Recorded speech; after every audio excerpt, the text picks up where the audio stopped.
हूँ मानसी सुदर्शन। आप देख रहे हैं सिटी न्यूज। मैं आप सभी दर्शकों का करती हूँ स्वागत। अब बढ़ते हैं खबरों की तरफ। अयोध्या के राजघाट स्थित द्वारका मंदिर में भगवान के पाठ उत्सव का कार्यक्रम आयोजन किया जा रहा है, जिसमें 9 दिवसीय वाल्मीकि रामायण की कथा आयोजन किया जाता है। इस दौरान अयोध्या व अन्य जनपदों के श्रद्धालु इस वाल्मीकि रामायण कथा में सम्मिलित हुए और कथा का रसपान लिया। वहीं द्वारका मंदिर के महंत स्वामी सूर्य नारायण चार्य ने बताया कि हर वर्ष की तरह इस वर्ष भी भगवान का पाठ उत्सव कार्यक्रम मंदिर में मनाया जा रहा है। उसी के अवसर पर वाल्मीकि रामायण कथा का आयोजन किया गया। कथा की अमृत वर्षा जगत गुरु रामानुजाचार्य ने किया और श्रद्धालुओं ने कथा का रसपान ग्रहण किया और भक्ति में लीन हुए।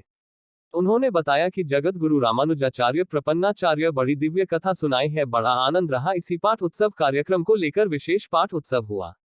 6 जुलाई को भगवान का अभिषेक श्रृंगार हुआ और आज 9वें दिन कथा का पूर्णाहुति विधि विधान पूर्वक समापन हुई। शाम को भंडारे का आयोजन होगा, जिसमें अयोध्या के साधु संत सम्मिलित होंगे, तो वही भंडारे का प्रसाद ग्रहण करेंगे। हर वर्ष भगवान का पाठ उत्सव कार्यक्रम इसी आषाढ़ शुक्ल पक्ष प्रतिपदा से लेकर सप्तमी अष्टमी के बीच में पाठ उत्सव का कार्यक्रम होता है और अयोध्या के सभी साधु संत इस कार्यक्रम में सम्मिलित होते हैं। इस भगवान का पाठोत्सव चल रहा है। प्रतिवर्ष पाठोत्सव मनाया जाता है। इसी समय में इस बार वाल्मीकि रामायण की कथा रखी गई। जगत गुरु रामानुजाचार्य रतेश प्रपन्नाचार्य जी महाराज ने बड़ी दिव्य कथा सुनाई है, बड़ा आनंद रहा। इसी बीच में 6 तारीख को विशेष पाठोत्सव हुआ था, भगवान का विशेष अभिषेक श्रृंगार वगैरह हुआ था। अभी कथा का मतलब पूर्णता प्राप्त हो रही है और इसके बाद यज्ञोपवीत का कार्यक्रम हो, शाम को भंडारा हो। प्रतिवर्ष पाठोत्सव इसी समय पर होता है, आषाढ़ शुक्ल पक्ष में प्रतिपदा से लेकर सप्तमी अष्टमी के बीच में। तो बस यही है, यही मान के चलिए कि जो धर्माचार्य अभी अयोध्या में उपलब्ध हैं, सबने कृपा किया है, सबने अनुग्रहित किया है, सबने कृपा किया है और आए हैं कथा में। और अपना देखिए, यह तो सृष्टि के प्रारंभ से गुरु पूर्णिमा का पर्व चल रहा है और आषाढ़। अयोध्या में बकरीद और कांवड़ यात्रा को लेकर पुलिस प्रशासन अलर्ट मोड पर है। बकरीद को लेकर एसएसपी प्रशांत वर्मा ने आज पुलिस बल के साथ रूट मार्च कर लोगों से शांति व्यवस्था बनाए रखने की अपील की।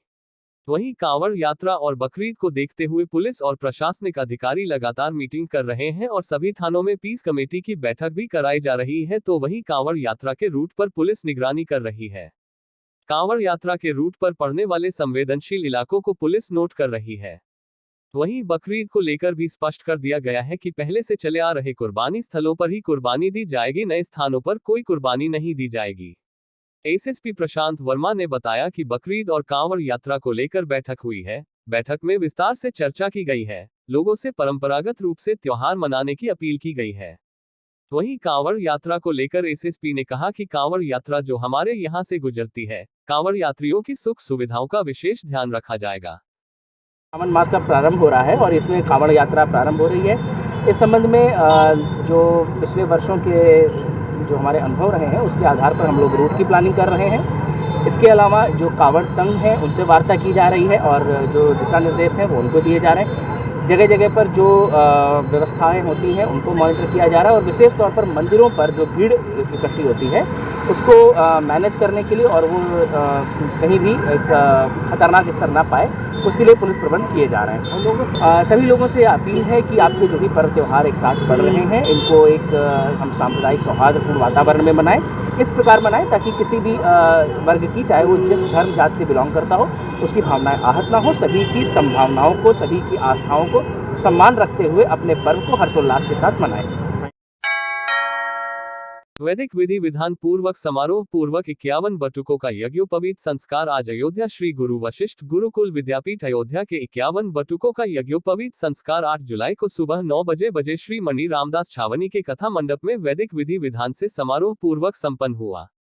श्री गुरु वशिष्ठ गुरुकुल विद्यापीठ के निदेशक डॉक्टर दिलीप सिंह ने बताया कि भारतीय शिक्षण मंडल द्वारा संचालित श्री गुरु वशिष्ठ गुरुकुल, श्री पाराशर गुरुकुल लखनऊ, श्री योगेंद्र वैदिक गुरुकुल विद्यापीठ फतेहपुर के नव प्रवेशित बटुकों का यज्ञोपवीत वैदिक आचार्य सदाशिव तिवारी, आचार्य दीपांकर अवस्थी, आचार्य कुशमेस, आचार्य शिवेश, आचार्य ज्ञानेंद्र द्वारा भारतीय शिक्षण मंडल के राष्ट्रीय उपाध्यक्ष गुरु वशिष्ठ गुरुकुल के अध्यक्ष आचार्य मनोज दीक्षित एवं भारतीय शिक्षण मंडल के अखिल भारतीय कोष प्रमुख एवं पूर्वी उत्तर प्रदेश के पालक अधिकारी राजस्थान निवासी श्री देवेंद्र पवार के यजमानत्व में संपन्न हुआ। गुरुकुल के जो है 70 बच्चे हैं और 3 गुरुकुलों से हैं। हमारे यहाँ से अयोध्या से, लखनऊ से और फतेहपुर से, और सारे आचार्य भी वहाँ के आए हुए हैं। तो एक सम्मिलित हमने कार्यक्रम उपनयन का किया है। जैसे घर में हम लोग मुंडन का कार्यक्रम करते हैं तो वो गृहस्थ वेश में है, क्योंकि इनको हमें ब्रह्मचर्य वेश में डालना है, तो इसीलिए उपनयन संस्कार बहुत आवश्यक है। और इसके बाद ये सदा, आपने देखा होगा कि प्रण लिया इन्होंने कि हम सदा जो है ब्रह्मचर्य का पालन करेंगे और ब्रह्मचारी बने रहेंगे। आगे चल के यही हमारे आचार्य होंगे और समाज को एक दिशा देंगे। मुख्य बात यह है कि हमें समाज को किसी तरीके से खड़ा करना है। व्यक्ति निर्माण का काम कोई करता ही नहीं है, तो गुरुकुल पद्धति से हम व्यक्ति निर्माण का काम कर रहे हैं। यही समाज में हमारे बच्चे जाएंगे और फिर इस समाज निर्माण का काम होगा, उससे राष्ट्र निर्माण का काम होगा। तो ये बेसिक है, यानी कि जिसे कहते हैं नींव का पत्थर। तो वहाँ से हमने शुरुआत की। चीफ गेस्ट सर ये हर वर्ष होता है। अगर आपने देखा होगा, प्रोफेसर मनोज दीक्षित सर हमारे पुराने वाइस चांसलर यहीं पे अवधि विश्वविद्यालय में थे, वही हमारे गुरुकुल इसके प्रकल्प के अध्यक्ष हैं। मैं प्रोफेसर RK सिंह यहाँ कोषाध्यक्ष हूँ और दिलीप सिंह भाई साहब जो हैं वो सारा प्रबंध कार्य देखते हैं यहाँ पे। और ये तो महाराज जी की कृपा हो गई कि हम लोगों के बहुत बड़ा ये हॉल मिला, बहुत एरिया अच्छा है यहाँ कार्यक्रम करने में भी। और सबसे जो विचित्र बात ये रही कि हम आग्रह करते हैं अभिभावकों से कि आप 1 या 2 की संख्या में आइए, फिर इतना प्रेशर बढ़ा कि 3 की संख्या में, 4 की संख्या में, अन्य बोले 5 की संख्या दीजिए। इस बार 5 की संख्या दी तो 8-8, 10-10 की संख्या में आ गए। तो इससे ये लगा कि समाज में कहीं ना कहीं जागरण हो रहा, और वो अपने ही नाते रिश्तेदारों को नहीं दिखाने आते, पास पड़ोस वाले लोगों को भी लेके आते हैं। तो ये बहुत अच्छी बात है कि हमारा सनातन धर्म दोबारा से लौटेगा और पूरे भारत में 500 गुरुकुल खोलने का भारतीय शिक्षण मंडल ने ये लिया है कि हम 500 गुरुकुल पूरे देश में खोलेंगे और उसी से फिर देश और समाज आगे बढ़ेगा। बता दें सर। जी, मेरा नाम प्रोफेसर RK सिंह है, राजेश कुमार सिंह, अवध विश्वविद्यालय में। राम मंदिर की सुरक्षा के नाम पर बंदिशों से जकड़ी अयोध्या को लेकर अब कैसरगंज के सांसद बृजभूषण शरण सिंह ने आपत्ति जताई है और सभी बैरियरों को हटाए जाने मांग उठाई है। अयोध्या के गलियों में लगे बैरियर पर नाराजगी जताते हुए योगी सरकार पर बरसते हुए कहा कि सुरक्षा के नाम पर तमाशा बंद करो, क्योंकि बंदिशों के कारण दुकानदार भूखे ही मर रहे हैं और मंदिरों में भी आरती भोग की समस्या खड़ी हो रही है। वहीं सांसद ने बताया कि अयोध्या के इस समस्या को लेकर मुख्यमंत्री से ही मुलाकात की है और राम जन्मभूमि परिसर की सुरक्षा संसद भवन व राष्ट्रपति भवन के तर्ज पर कराए जाने की सलाह दी है। अयोध्या पहुंचे कैसरगंज के सांसद बृजभूषण शरण सिंह ने कहा कि अनावश्यक रूप से लगाए गए इस बैरियर इस पर समीक्षा होनी चाहिए। अनावश्यक रूप से लगाए गए प्रतिबंध समाप्त होने चाहिए। उन्होंने कहा आवागमन के मार्ग को लेकर अयोध्या के लोगों से राय ली जा रहा है। रामनगरी के मंदिरों का काम जन सहयोग से चलता है। रामकोट क्षेत्र को पूर्ण रूप से प्रतिबंधित कर दिया गया है। मंदिरों पर श्रद्धालु नहीं पहुंचेंगे तो अर्थव्यवस्था चरमरा जाएगी और मंदिर हो जाएंगे बंद, यह नहीं होना चाहिए। उन्होंने कहा कि अनावश्यक रूप से प्रतिबंध से आम जनमानस और सुरक्षाकर्मी दोनों परेशान है। राष्ट्रपति भवन पार्लियामेंट के तर्ज पर रामलला की सुरक्षा हो, रामलला के आसपास के मार्गों पर लगे प्रतिबंधों को हटाया जाए, इस पर मुख्यमंत्री जी समीक्षा करे। दुकानदार भूखों मर रहे हैं। प्रतिबंधित क्षेत्र में पड़ने वाले मंदिरों की हालत खराब है। कुछ तकलीफें दिखाई पड़ी अयोध्या के अंदर कि कुछ तकलीफें हैं जो बाहर नहीं आ रही हैं। उन तकलीफ़ों को मैंने माननीय मुख्यमंत्री जी से रखा। कुछ तकलीफें तो पहले दूर हो गई और अभी जो मैंने तकलीफ रखा है कि ये जो अनावश्यक बैरियर लगे हुए हैं इस पर समीक्षा होनी चाहिए। अयोध्या राम जन्मभूमि की सुरक्षा की समीक्षा होनी चाहिए। अनावश्यक जो प्रतिबंध लगाए गए हैं आने जाने पर वो समाप्त होने चाहिए और जो भी रास्ते बनाए जाएं कि किधर से आना है किधर से जाना है तो इसमें अयोध्या के लोगों की भी भागीदारी ली जाए। अब प्रशासन जब चाहे तब लगा दे, जब चाहे तब हटा ले, ये क्या मतलब है? बहुत दिक्कत होता है। क्या मतलब है? अब जैसे रामकोट मोहल्ला सील है, और अयोध्या मतलब यहाँ जो है कोई राजा महाराजा तो है नहीं, कुछ खेती बाड़ी है, मंदिरों की कुछ खेती बाड़ी है, लेकिन ज़्यादा काम तो यहाँ जन सहयोग से चलता है। तो जब यात्री नहीं आएंगे, मंदिर पर यात्री नहीं आएंगे, तो मंदिर ऑटोमेटिक बंद हो जाएंगे। तो अब क्यों हो रहा है? तो ये नहीं होना चाहिए। अब जैसे विनय कटियार जी का जहाँ घर है, वहाँ क्या मतलब बैरियर का? अभी जो हनुमान जी का रास्ता ये बाएं वाला, इसका क्या मतलब है बैरियर का? ये नए घाट पर क्या मतलब है बैरियर का? वहाँ पुल के पास बाईपास पर क्या मतलब है बैरियर का? ये बैरियर क्यों लगे हुए हैं? ये सिपाही बेचारे बिना मतलब ड्यूटी कर रहे हैं, भीग रहे हैं, इसमें बीमार पड़ जा रहे हैं, जाएं अपना कहीं बैठे आराम से ड्यूटी करें। 500 सिपाही खाली हो जाएंगे अनावश्यक, जो है पब्लिक परेशान, सिपाही परेशान, अधिकारी परेशान। फिल्म काली की निर्माता लीना के द्वारा निर्मित फिल्म का विरोध अयोध्या के संत विश्व हिंदू परिषद के लोग कर रहे हैं। वजह साफ है कि फिल्म में माता काली को धूम्रपान करते हुए दिखाया गया है। फिल्म का पोस्टर हुआ, उसमें मां काली के हाथ में सिगरेट है, जिसको लेकर हिंदू धर्माचार्य विश्व हिंदू परिषद ने विरोध किया था। फिल्म निर्माता लीना संत समाज और हिंदू जनमानस को चिढ़ाने का काम कर रही है। आज उन्होंने अपने एक ट्वीट में भगवान शिव और पार्वती के स्वरूप को धूम्रपान करते हुए तस्वीर लगाकर ट्वीट किया, जिसके बाद एक बार फिर अयोध्या के संत धर्माचार्यों में आक्रोश है।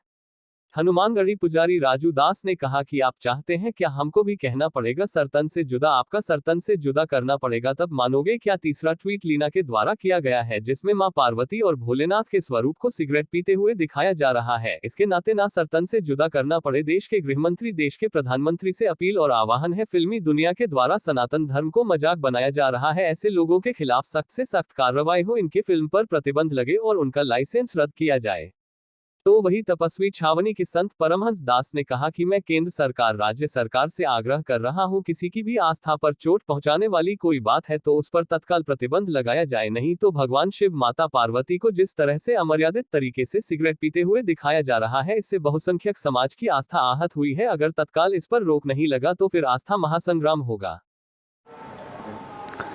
हिंदू आस्था का इतना मजाक बनाया जा रहा है, जिस प्रकार से बहुसंख्यक समाज की जो भावना है उसकी आहत ऐसे लोग करना शुरू कर दिए जिसका जवाब नहीं। अभी देखिए लीना ने अभी जगत जननी मां जगदम्बा स्वरूप काली के मुख में सिगरेट जलाकर ट्वीट किया था और पोस्टर रिलीज किया था। हम लोगों ने इसका पुरजोर विरोध किए थे, पूरे देश में हाय तौबा मच गया। देखो राजू दास बता रहे सरतन से जुदा। अरे भाई, डेनमार्क में कार्टून बना और 9 के 9 पत्रकारों की हत्या हो जाती है और रुपुर शर्मा ने एक वक्तव्य दे दिया, जबकि दूसरा कोई भगवान भोले को बोल रहा था, उसके ऊपर उन्होंने जवाब दिया।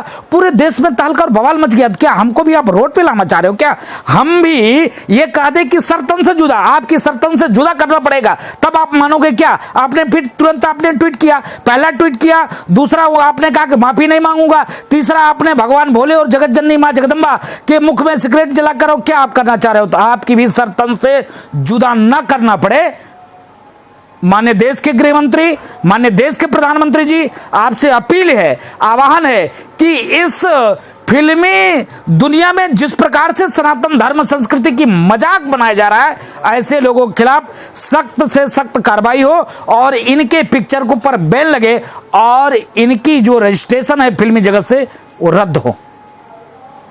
दुनिया का सबसे अनादिकालीन जो है धर्म है सनातन धर्म। सनातन धर्म से पहले कोई भी पंथ और मजहब नहीं थे। बाद में दूसरे मजहब और पंथ अर्वाचीन हैं और भारतवर्ष में अभी भी 80% सनातन धर्म को मानने वाले सनातनी हिंदू हैं।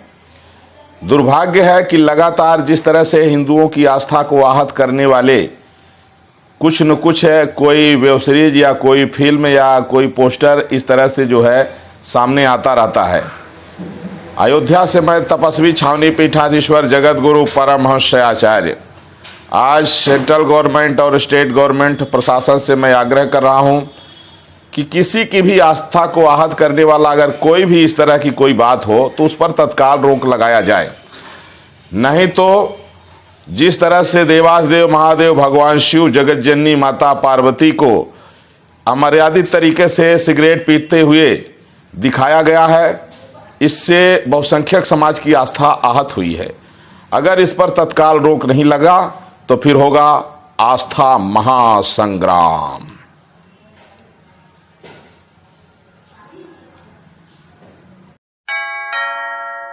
अयोध्या पहुंची तेलंगाना की राज्यपाल तमिलसाई सुंदरराजन ने हनुमानगढ़ी व राम जन्मभूमि दर्शन पूजन किया। इस दौरान अयोध्या में बने मद्रासी मंदिर से निकाली गई श्री राम रथ यात्रा में सैकड़ों की संख्या में आए तेलंगाना के लोगों के साथ शामिल हुई और कहा कि आज रामलला का दर्शन करना मेरे लिए सौभाग्य की बात है। मीडिया से बात करते हुए तेलंगाना की राज्यपाल तमिलसाई सुंदरराजन ने कहा कि कुछ तमिल भाषी लोगों के धार्मिक आयोजन में भाग लेने पहुंची थी, इसके साथ पिछले 60 वर्षों से जुड़े हुए हैं। भगवान राम, लक्ष्मण, सीता और हनुमान जी की प्रतिमा के रथ पर सवार होकर नगर भ्रमण के लिए निकली हैं। पूरे देश के लिए आशीर्वाद मांगा है। हनुमानगढ़ी और राम जन्मभूमि दर्शन पूजन कर रही हूँ और मैं सौभाग्यशाली हूँ कि मुझे आज यह मौका मिला। मैं बहुत खुश हूँ। मैंने भगवान से कोरोना के समापन के लिए आशीर्वाद मांगा है। सभी लोग सुरक्षित रहें और कोरोना समाप्त हो। दरअसल अयोध्या में स्थित मद्रास मंदिर पर मंदिर का जीर्णोद्धार चल रहे वार्षिक उत्सव के तौर पर धार्मिक आयोजन किया गया, जिसमें बड़ी संख्या में यहां पर लोग उपस्थित हैं और अपने पूजा पद्धति के अनुसार भगवान का अभिषेक, भगवान को रथ पर सवार करके पूरे नगर का भ्रमण, इस तरीके का कार्यक्रम कर रहे हैं। मद्रास मंदिर के कार्यक्रम में भाग लेने तेलंगाना के राज्यपाल तमिलसाई सुंदरराजन भी आई थी Ayodhya. The society which is serving the country, they are very good in trade, patriotism, and they have served the country for quite a long time, and they are serving, they are all religious, they respect the religious sentiment of this country, and they are much cultured, they respect the culture of the country, and I am very happy to attend the chariot festival. This chariot is done within 63 days at Tamil Nadu, and after 60 years this chariot is going to run in the streets of Ayodhya, and I am really very happy. When this will be a message, then I pray God that people should be free of corona, and particularly Ayodhya attending this program, I very sentimentally I am very happy. Thank you. Ma'am, Ram Mandir temple construction. Yeah, we are going to pray there. I am going to pray there. रामनगरी अयोध्या में बन रहे मर्यादा पुरुषोत्तम भगवान Shri Ram airport के निर्माण का कार्य airport authority of India ने निर्धारित समय से बढ़ा दिया है। अब भगवान श्री राम एयरपोर्ट मार्च 2023 तक तैयार होगा। इससे पहले इसका लक्ष्य दिसंबर 2022 रखा गया था, लेकिन इसका लक्ष्य बढ़ा दिया गया है। हालांकि रनवे का कार्य दिसंबर 2022 तक ही पूरा हो जाएगा। इसमें अतिरिक्त बिल्डिंग व अन्य कार्य मार्च 2023 तक पूरे होंगे। इसके अलावा लाइसेंस लेने में भी और समय लग सकता है। भगवान श्री राम एयरपोर्ट के निर्माण कार्यों का अयोध्या सांसद लल्लू सिंह ने आज का निरीक्षण किया और कार्य प्रगति की जानकारी भी ली। निरीक्षण के करने के बाद सांसद लल्लू सिंह ने कहा कि एयरपोर्ट का निर्माण 200 करोड़ रुपए से कराया जा रहा है। 116 करोड़ रुपए की लागत से रनवे बनाया जा रहा है। बिल्डिंग 77 करोड़ पर में तैयार होगी। एयरपोर्ट में वह सारी फैसिलिटी होगी जो हिंदुस्तान के अन्य एयरपोर्ट में है। एयर कंडीशनर, लिफ्ट, एस्केलेटर की भी सुविधा होगी।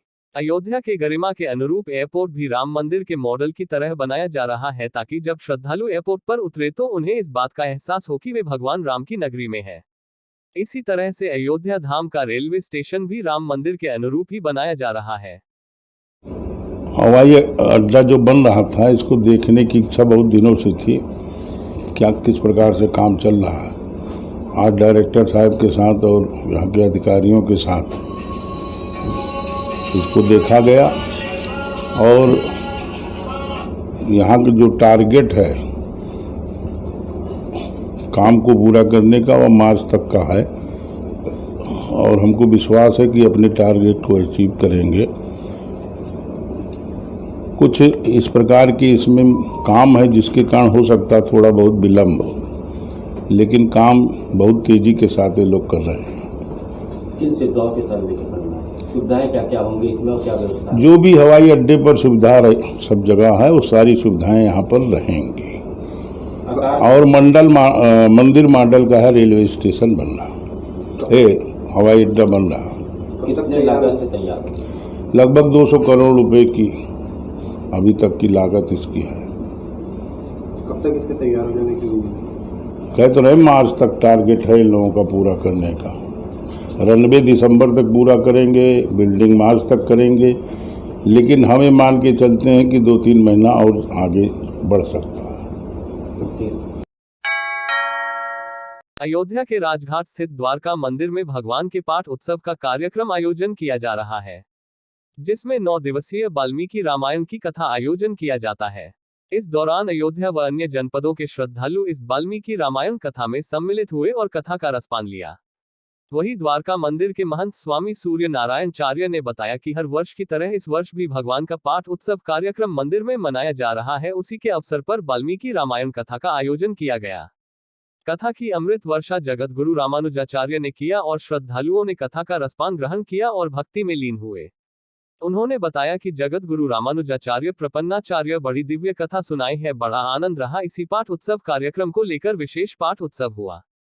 6 जुलाई को भगवान का अभिषेक श्रृंगार हुआ और आज 9वें दिन कथा का पूर्णाहुति विधि विधान पूर्वक समापन हुई।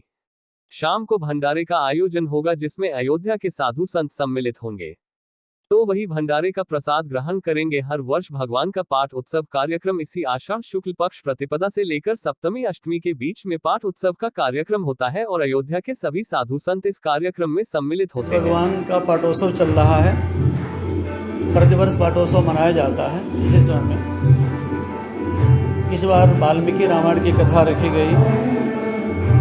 जगत गुरु रामानुजाचार्य रत्नेश प्रपन्नाचार्य जी महाराज ने बड़ी दिव्य कथा सुनाई है, बड़ा आनंद रहा। इसी बीच में 6 तारीख को विशेष पाठोत्सव हुआ था, भगवान का विशेष अभिषेक श्रृंगार वगैरह हुआ था। अभी कथा का मतलब पूर्णता प्राप्त हो रही है और इसके बाद यज्ञोपवीत का कार्यक्रम हो, शाम को भंडारा हो। प्रतिवर्ष पाठोत्सव इसी समय पर होता है, आषाढ़ शुक्ल पक्ष में प्रतिपदा से लेकर सप्तमी अष्टमी के बीच में। तो बस यही है, यही मान के चलिए कि जो धर्माचार्य अभी अयोध्या में उपलब्ध हैं, सबने कृपा किया है, सबने अनुग्रहित किया है, सबने कृपा किया है और आए हैं कथा में। और अपना देखिए, यह तो सृष्टि के प्रारंभ से गुरु पूर्णिमा का पर्व चल रहा है और आषाढ़। कल रात अयोध्या जनपद के थाना इनायगा के हरंटीनेगंज सेमरा गांव में हुए तेज धमाके से हड़कंप मच गया। धमाका इतना तेज था कि धमाके की गूंज से आसपास भी अफरा तफरी मच गई। मौके पर पहुंचे सीओ मिल्कीपुर सत्येंद्र भूषण तिवारी ने बताया कि इमरान नाम का स्थानीय निवासी जो कि पटाखे बनाने का काम करता था, कल रात अचानक पटाखा बनाते समय बारूद से धमाका हो गया जिससे उसके घर में आग लग गई और पटाखा बनाने वाला युवक इमरान गंभीर रूप से घायल हो गया, जिसको ट्रॉमा सेंटर रेफर कर दिया गया है। धमाके से उसका घर भी क्षतिग्रस्त हो गया है। मौके पर पुलिस की जांच टीम को पटाखे बनाने का सामान बरामद हुआ है, जिसको कब्जे में लेकर आवश्यक विधिक कार्यवाही की जाएगी। एक गांव सेमरा से रात करीब 9:45 बजे पुलिस को एक सूचना प्राप्त हुई कि मकान में किसी एक सिलेंडर का विस्फोट हो गया है। इस सूचना पर मौके पर पुलिस पहुंची। वहां पर छानबीन में ये तथ्य सामने आया कि सलीमुल्लाह का मकान था और उनके लड़के इमरान, जिसकी उम्र करीब 30 वर्ष थी, उसको चेहरे पर और कंधे पर थोड़ी सी चोट आई थी। उसको अस्पताल भेज दिया गया है दवा इलाज के लिए। मौके पर जो तलाश किया गया, वहां पटाखा बनाने और आतिशबाजी से जुड़ी हुई कुछ चीजें बरामद हुई हैं। मौके पर फील्ड यूनिट, फायर ब्रिगेड और पुलिस टीमें मौजूद थी। जो भी साक्ष्य मिले हैं उनको कब्जे में लेकर आवश्यक विधिक कार्रवाई की जा रही है। आज के लिए बस इतना ही। कल फिर मिलेंगे इसी समय इसी चैनल पर। अब हमें दीजिए इजाजत। नमस्कार।